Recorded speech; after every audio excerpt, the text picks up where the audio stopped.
নদীর আসে আমরা দেখতে পাচ্ছ একদম আছি নদীর বলতে গেলে নদীর চড়ায় দ্বীপের মতো একটা জায়গা। তাপমাত্রা অনেক, প্রায় 45 ডিগ্রি। মরুভূমিতে হাঁটছি এমন মনে হচ্ছে। দেখতে পাচ্ছ বালি, এদিকে একদম প্রচণ্ড বালি, মানে প্রচণ্ড গরম বালি, বলে বোঝানো যাবে না কি পরিমাণ গরম। বালি মানে একদম আগুন হয়ে আছে। এবার দেখি একটু জলের দিকে যাই, পাটা একটু ভেজাই, কেমন লাগে।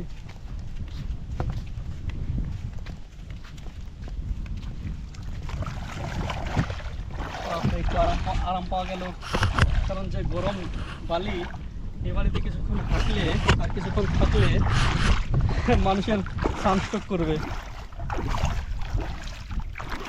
তো দেখতেই পাচ্ছ আমি আছি, আমার সঙ্গে আছে অজয়। অজয়কেও দেখাচ্ছি, ও জল দিয়ে হাঁটবে। তো অজয় কিছু বলো। খুব সুন্দর লাগছে, খুব গরম ছিল, একটু জলটা দিয়ে মুখে নিতে হবে। সুন্দর পরিষ্কার ঝকঝকে জল, সেই জল, একদম পরিষ্কার জল। জল জল কি করছে, কিন্তু হচ্ছে নদীর জল অনেকটা কমে গেছে। ওই পাশে দেখা জলটা কিছু নেই, নদীতে জলের পরিমাণ খুবই কম। আর যে একটা হয়েছে যে দেখা ওদিকটা, এটা একটা ট্যাঙ্কি হচ্ছে, জলে কি সব জায়গাতে জল সরবরাহ করা হবে। এখান থেকে জল লোকের বাড়ি বাড়ি পৌঁছে যাবে, ওই জন্যই করা হয়েছে। তারপরে এটা হয়তো অনেকদিন আগে করা হয়েছে, তাই না? অনেকদিন আগে হয়েছে, তবে এখনো কাজ চলছে, একদম কমপ্লিট হয়নি।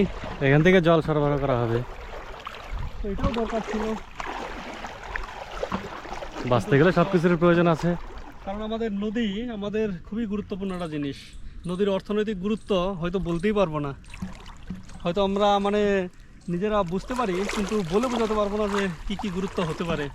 তো সবাই নিজের নিজের মতো করে একটু বুঝে নিও, কারণ আমিও তো সমস্ত কিছু জানি না, যার জন্য সমস্ত কিছু হয়তো বলতে পারছি না।